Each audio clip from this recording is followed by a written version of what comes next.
तो हाँ जी, पड़ोसियों कैसा रहा कल का दिन? कल के दिन आपने देखा होगा कि आपके अब्बू सॉरी हमारे किंग कोहली कैसे बल्लेबाजी करते हुए नज़र आए।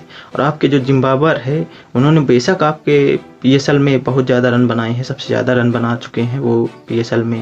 लेकिन स्ट्राइक रेट पर आप ध्यान दीजिए, 140 के स्ट्राइक रेट से उन्होंने 426 रन जो बनाए हैं ना, उतने स्ट्राइक रेट में तो हमारे कोई भी बॉलर इसको खेल कर चले जाएंगे। और इतना स्ट्राइक रेट तो कोई हमारे गेंदबाज भी नहीं कर पाएंगे। वो तो सोचेंगे कि भाई 140 का स्ट्राइक रेट, हम टेस्ट थोड़ी खेलने आए हैं, T20 में तो हम उसके स्ट्राइक रेट से बेहतर। लेकिन आपके भैया बाबर आजम साहब कुछ भी कर सकते हैं।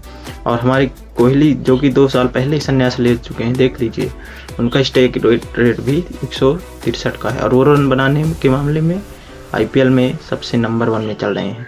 और उनके बाद देखते ही हैं कि आप अभिषेक शर्मा हैं। और अगर अभिषेक शर्मा अगर ऐसे स्ट्राइक रेट से खेलते तो वो तो भाई कभी क्रिकेट से संन्यास ही ले लेते शायद।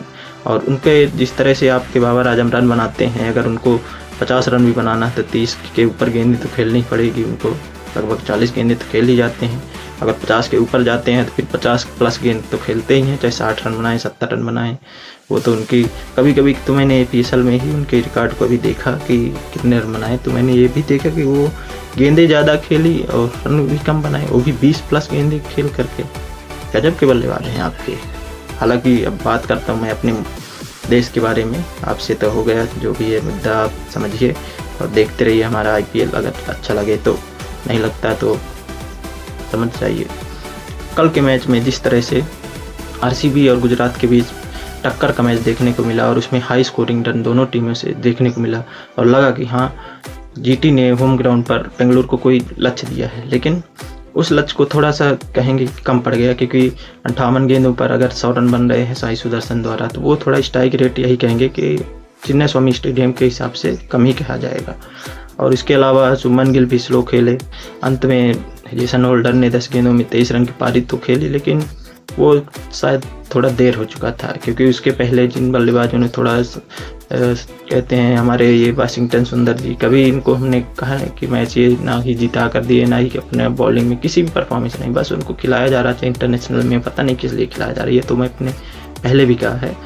तो उन्होंने भी योगदान दिया 12-13 गेंदें खेल करके 17-18 रन बनाने में। और उसके बाद जिस तरह से स्कोर अगर जाने वाला भी था हाई, कुछ अगर 230-40 तक जाता तो RCB थोड़ा संघर्ष करती।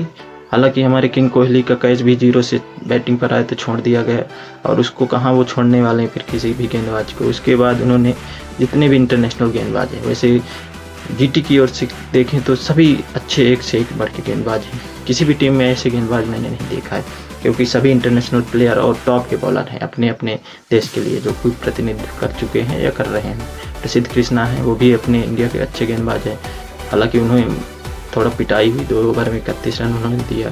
तो किंग कोहली तो किसी को छोड़ने वाले नहीं थे। फिर उसके बाद रबाडा हो गए, वो भी 4 ओवर में 45 रन दे कर गए। और राशिद खान भी 4 ओवर में 49 रन दिया उन्होंने, और हालांकि 2 विकेट उन्होंने लिया, मगर पिटाई तो इन मुख्य गेंदबाजों की हुई। मोहम्मद सिराज भी ज़्यादा कुछ खास नहीं कर पाए, और इस लक्ष्य को चेस करने में उन्होंने कोई भी नहीं दिक्कत महसूस की RCB के बल्लेबाजों ने। और उनके अलावा जो देवदत्त पट्टिकल थे किंग कोहली के अलावा, उन्होंने भी कल तूफानी बल्लेबाजी की। उन्होंने 6 छक्के जिस तरह से मारे और 55 रन बनाए, तो वो तो काबिल तारीफ था। उन्होंने दिखाया कि अभी शेर सोया हुआ नहीं, अब शेर जाग चुका है।